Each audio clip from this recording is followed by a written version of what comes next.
या घडीची सर्वात मोठी बातमी घेऊन मी यावेळेला पुन्हा एकदा आपल्या सगळ्यांच्या समोर येतोय। मुंबई महापालिकेच्या निकालामध्ये मोठा ट्विस्ट, कारण मुंबईमध्ये काय घडतं याची उत्सुकता ताणली जाते। मुंबई महापालिकेच्या निकालातला सगळ्यात मोठा ट्विस्ट आपण यावेळेला लोकशाही मराठीच्या माध्यमातून पाहणार आहोत। मुंबईतले आकडे फिरलेले आहेत। महायुती सध्या बहुमतापासून दूर आहे।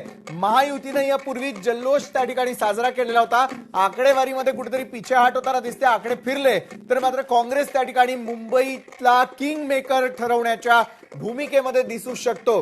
काँग्रेसने देखील 22 जागा मिळवलेल्या आहेत। मुंबई महापालिकेच्या निकालामध्ये येणारा ट्विस्ट, त्याची सगळ्यात मोठी बातमी ही आपल्याला पाहायला कुठे मिळते तर लोकशाही मराठीच्या माध्यमातून मॅजिक फिगरचा जो आकडा होता 103 गाठणं फार मोठी गोष्ट होऊ शकत नाही, कारण ज्या वेळेला या आकड्यांमध्ये महायुती पिछाडीवरती आहे आणि इतर पक्ष मात्र आता पुढे जात असल्याचं पाहायला मिळतंय। मुंबई संदर्भातली ही आकडेवारी मुंबईतली आमची लोकशाही मराठीची टॅक्सी आपल्यापर्यंत घेऊन आलेली आहे।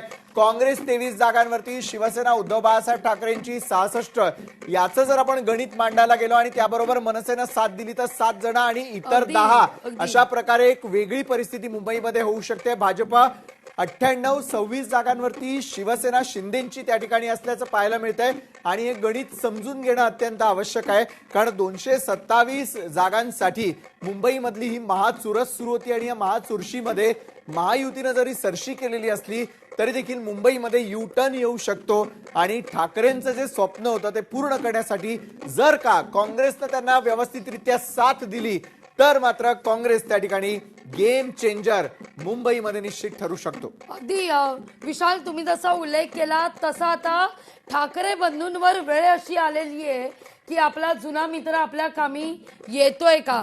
कारण काँग्रेस हा ठाकरे बंधूंचा किंवा ठाकरेंचा, उद्धव ठाकरेंचा जुना मित्र, इथं मात्र काँग्रेसनं एक स्वतंत्र चूल आपली मांडलेली होती मुंबईमध्ये मनसेवर नाराज होऊन, पण आता मात्र सत्तेसाठी जर काय पण करायचं ठरलं तर मात्र असं गणित हे जुळवलं जाऊ शकतं। विशेष म्हणजे केवळ काँग्रेसच नाही तर इथं अपक्ष सुद्धा किंग मेकर ठरू शकतात। पहा, काँग्रेसचं जर आपण बघितलं तर विशाल सर, काँग्रेस एक लंबी रेस का घोडा म्हणून मुंबईत पाहायला मिळतोय। काँग्रेस 22, मुंबईत भाजपा 87, युबीटी 65, तर शिंदेची शिवसेना 27, काँग्रेस 22 जागांवर, एमआयएम 8, मनसे 6, सपा 2 जागा या ठिकाणी मिळवताना दिसतेय।